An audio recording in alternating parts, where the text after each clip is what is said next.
Ano pangalan? Bilko. Belko? Mga ilang taon to?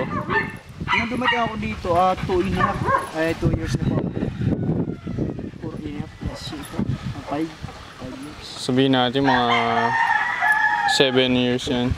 Bata kasi nung pinagin po namin to kasi sabi ko, nagtanong po ako kay sir, ilang taon na to? Sabi niya, sir, 2.5 pa lang. Palang mga 5 years to 6. 5 to 6. Mga 5 to 6 years to. Ganun lang.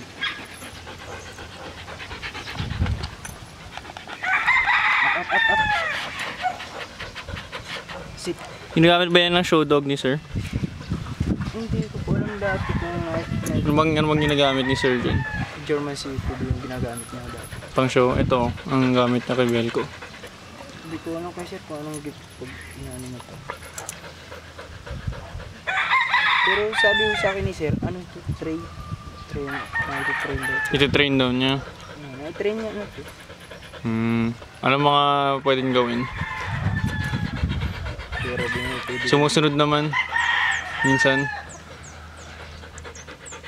Hindi kasi kami nakakapabuhay ng anak nito. Namamatay din. Yung anak niya? Sobrang tanda na talaga na ano. Tsaka hindi makadili, sobrang laki nung dede ng aso. Okay, sige.